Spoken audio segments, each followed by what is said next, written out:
Bienvenue sur la correction des exercices sur le rayonnement solaire. Donc Proxima Centauri est une étoile proche du système solaire, plus faible, plus petite que le Soleil, plus froide. Et elle rayonne à une puissance de 6,9 fois 10 puissance 23 watts. On rappelle qu'un watt c'est une joule par seconde, donc toutes les secondes, une joule équivaut, un watt équivaut à une joule. On rappelle la relation d'Einstein, E égale la masse perdue fois la vitesse de la lumière au carré. Vitesse de la lumière dans le vide, qu'on donne ici. Donner l'énergie rayonnée par chaque seconde par Proxima Centauri, en joules. Comme dans l'énoncé, on met que 1 watt c'est une joule par seconde et que la puissance de Proxima est de 6,9 fois 10 puissance 23 watts, et Proxima rayonne donc une énergie de 6,9 fois 10 puissance 23 joules toutes les secondes. C'est la définition de l'unité watt. À l'aide de la relation d'Einstein, calculer la masse équivalente perdue chaque seconde par Proxima. Donc on prend la relation d'Einstein. Ce qu'on cherche, c'est la masse. Donc on va passer le terme fois c au carré de l'autre côté de l'équation. Un fois devient un divisé quand il passe de l'autre côté. Donc on a la masse égale l'énergie divisée par la vitesse au carré. L'énergie, on l'avait dans la question d'avant, divisé par la vitesse de la lumière dans le vide qui est donnée dans l'énoncé au carré. Et on trouve une masse perdue de 7,6 fois 10 puissance 6 kg par seconde 2.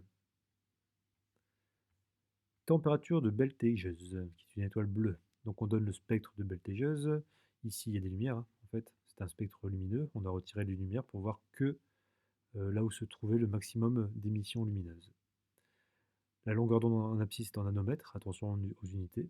Et on vous donne, comme prévu, la loi de Vienne, qui relie la longueur d'onde d'émission maximale d'une étoile, donc la couleur, si vous voulez, maximale d'une étoile, fois la température, est égale à une constante. Et on rappelle qu'un nanomètre, c'est 1 fois 10 puissance 9 mètres, moins 9 mètres. Donner la longueur d'onde maximale en mètres lambda max. Donc on regarde la valeur maximale, et on trouve ici à peu près 530 nanomètres. Donc lambda max égale 530 nanomètres, soit 530 fois 10 puissance moins 9 mètres, ou alors en notation scientifique, 5,30 fois 10 puissance moins 7 mètres. Calculer à l'aide de la loi de Vienne la température de cette étoile, donc on prend la relation de Vienne. Ce qu'on cherche, c'est la température. Donc le terme fois lambda doit passer de l'autre côté de l'équation et donc se transforme en divisé. On a donc la température égale 2,9 fois 10 puissance moins 3 divisé par lambda max, qu'on a trouvé ici, à bien mettre en mètres, attention aux unités. On trouve 2,9 fois 10 puissance moins 3 divisé par 530 fois 10 puissance moins 9, et on trouve une température d'étoile de 5471 degrés Kelvin. Une étoile, c'est entre 3000 et 10 000 degrés Kelvin à peu près, pour les étoiles les plus connues. Donc on est dans un ordre de grandeur qui est bon. Merci beaucoup, n'hésitez pas à me solliciter sur le NT.